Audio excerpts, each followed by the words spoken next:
اور یہ ٹرینیں بند کی گئی تھی کورونا کے نام پر ہوں، کہ جی کورونا آ گیا ٹرینیں بند کر دیں. ہوں، بھائی میرے جب آپ ٹرینیں نہیں چلائیں گے پھر کیا ہوگا؟ جب آمدن نہیں آئے گی تو سیکشن تو ویران ہو جائیں گے. بالکل اب مجھے بتائیں کہ سیکشن اتنا بڑا کیا خیال ہے؟ یہ تو انگریز کی بڑی مہربانی ہے کہ وہ مجھے سیکشن بنا کے دے گی، ہم تو نہیں بنا سکتے. بالکل ٹھیک. ہم تو ایک اسٹیشن کو جو ہم بند کر رہے ہیں دوبارہ بحال نہیں کر سکتے. حکومت کو چاہیے یار اس کو. اب میں حیران ہوں کہ ہمارے اسی ڈیرہ غازی خان سے ماضی میں وزیر اعلیٰ بھی آتے رہے ہیں. پچھلی حکومت جو گئی ہے یہ ہمارے وہ تھے شاہ محمود قریشی صاحب، ملتان سے تعلق تھا نا ان لوگوں کا بھی. پتہ نہیں ان لوگوں نے کیوں نہیں ٹرین کو دوبارہ چلایا.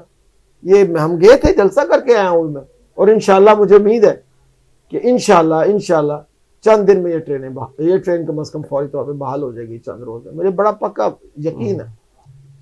چیئرمین بیوروکریٹ ہاں، چیئرمین کیوں دیکھیں بنایا یہ گیا؟ اس سے ہے فائدہ ہوتا ہے کہ نقصان ہوتا ہے؟ بہت سخت نقصان ہوتا ہے، بہت سخت نقصان ہوتا ہے. دیکھیں میں آپ کی صحافت کا کام نہیں کر سکتا، یہ آپ کا ڈومین ہے. آپ نے اس کے اندر اپنی زندگی کو غرق کیا ہے، بالکل. تب جا کے آپ عقیل انجم بنے ہیں. جی جی آج آپ کی پاکستان میں ماشاءاللہ ایک پہچان ہے. بہت شکریہ. آپ ایک عدالت کو چلا رہے ہیں اس کے سربراہ کی حیثیت سے، اور میں پڑھتا بھی ہوں. بہت اور شکریہ. الحمدللہ یہ بھی میری سمجھ لیں خوش بختی ہے کہ آپ مجھے چھاپتے بھی ہیں. بہت شکریہ. اور اکثر و بیشتر فون کر کے استاد کی طرح کہتے ہیں انور یہ بات ٹھیک نہیں ہے، اس کو ایسے کرو. تو میں بڑا آپ کا مشکور بھی ہوں. یہ سر جی رائٹ مین رائٹ جاب،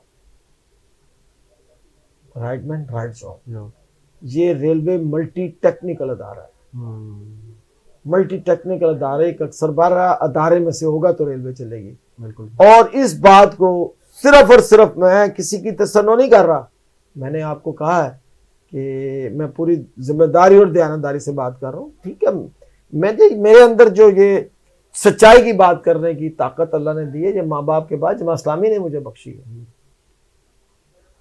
مجھے پتا ہے کہ میں اگر آج یونین کا سربراہ ہوں تو میں نے اپنے ایک ایک عمل کا جواب اللہ تعالیٰ کی ذات کو دیا. بالکل صحیح. میری زیادہ سخت پکڑ ہوگی تو میں یہ کہتا ہوں کہ ریلوے ملٹی ٹیکنیکل ادارہ ہے. جیسے ایک چھت کنگ ایڈورڈ میڈیکل کالج کی ایک چھت کے نیچے سے ڈاکٹر نکلتے ہیں. کوئی آنکھوں کا ہوتا ہے، کوئی دل کا ہوتا ہے، کوئی گردے کڈنیز کا ہوتا ہے، کوئی جو ہے وہ میڈیسن کا بن جاتا ہے، کوئی جناب جو برین کا ہوتا ہے. اب آپ کہیں جی برین کا ڈاکٹر ہی ہے نا جی، وہ اس سے بھی تو وہیں سے پڑھا ہے، وہ دل کا آپریشن کر دے گا، تو ممکن ہے؟ تو اس طرح ڈی ایم جی والے بہت قابل افسر ہوں گے، ان کو ریلوے میں نہیں آنے دینا چاہیے. اور میں کہوں گا خواجہ سعد رفیق صاحب سے اپیل کروں گا کہ خدا را آپ پہلے دور میں آئے تو آپ نے پہلے دور میں عارف عظیم صاحب کو ریلوے سے فارغ کر کے یہاں پر ریلوے سے چیئرمین کو لے کر آئے. اب پھر آپ کو موقع ملا ہے تو آپ نے جو چیئرمین ریٹائر ہو رہے تھے بڑی عزت سے ان کو فارغ کیا اور پھر یہاں پر ریلوے میں سے چیئرمین کو لے کر آئے. ہمیں بڑی امید ہے اپنے موجودہ جی ایم فرخ تیمور غلزئی صاحب اور ہمارے جو چیئرمین صاحب ہیں، اپرائٹ آدمی ہیں، بڑے اچھے آدمی ہیں، مزدوروں سے محبت رکھتے ہیں. آتے ساتھ ہی انہوں نے کچھ دو چار ایسے ہمارے مزدوروں کے کہنے کے اوپر فیصلے کیے ہیں جس سے ریل کا مزدور خوش ہوا ہے. مثلا انہوں نے جتنے ہمارے پٹرولر تھے 861 جو نکلے ہوئے تھے جن کے اوپر آپ نے بہت مضامین بھی لکھے، وہ ماشاءاللہ انہوں نے بڑے اچھا کام کیا. تو خواجہ صاحب کو چاہیے کہ قومی اسمبلی میں سے بل پاس کرا دیں. ان کی مہربانی ہوگی، ریلوے کے اوپر آسان ہوگا کہ ریلوے کے اندر سے ہی چیئرمین آنا چاہیے، ڈی ایم جی سے چیئرمین نہیں آنا چاہیے. اس کے اوپر قانون سازی کر لیں تاکہ یہ جو ایک مستقل ریلوے پہ خطرہ ٹلا وہ رہتا ہے نا، وہ ختم ہو جائے. اچھا وہی جو ابھی آپ بات کر رہے تھے ریلوے پروڈر کی بحالی کا، تو اس کا پچھلے دنوں بہت زیادہ شور تھا. ہم نے اس میں مضامین بھی لگائے، سب کچھ بھی کیا، اور میں نے اس کا نوٹیفیکیشن بھی حاصل کیا. یہ میں آپ کو دکھاتا ہوں جی، یہ نوٹیفیکیشن ہے جی جو میں نے حاصل کیا ہے، لیکن میری اطلاعات کے مطابق ابھی اس پر کچھ نہیں ہوا. تو اس پہ آپ کیا کہتے ہیں؟ کیونکہ آپ کی یہ بحالی کا تھا، آپ نے بڑی اس پہ کوشش کی، لیکن ہمیں ابھی تک کوئی اطلاع اس کے بعد نہیں آئی کہ وہ بحال ہو کے اپنی سیٹوں پہ آ چکے ہیں یا نہیں آئے، کیونکہ اس پہ آپ نے بڑی محنت کی تھی آپ کی یونین نے. نہیں، اس کے اندر سچی بات ہے، یہ اللہ تعالیٰ کی ذات ہی انسانوں سے کام لیتی ہے. اس کا سارا سیرا میں سمجھتا ہوں ہمارے چیئرمین صاحب، ہمارے جنرل مینیجر صاحب اور ہمارے وفاقی وزیر خواجہ سعد رفیق صاحب کے سر ہے. 861 وہ آدمی جن کو اعظم سواتی صاحب نے نوکری سے نکالا تھا.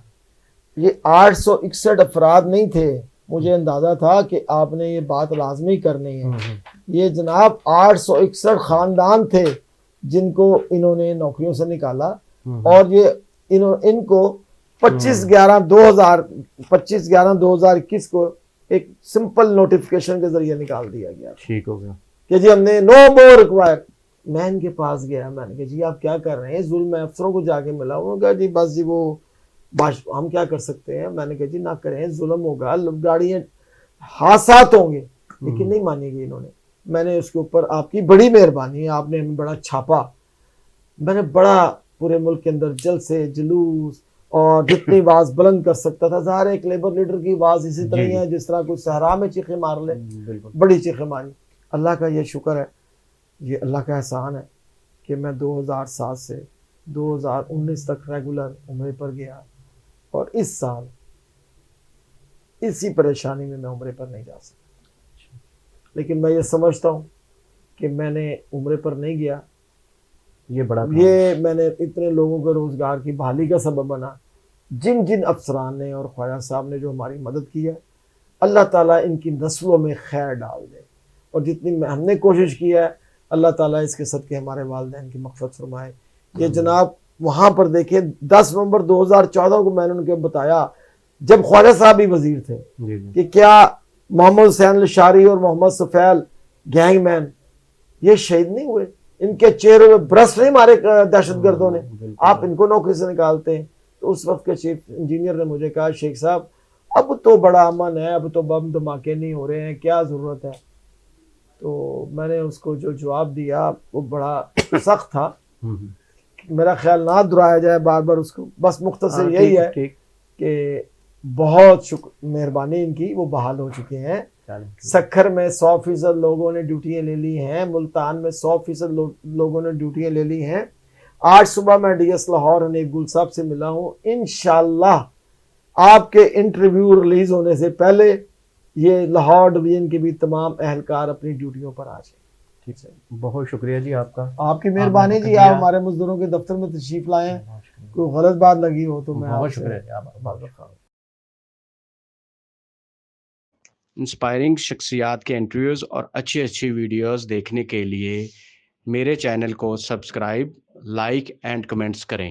بہت شکریہ.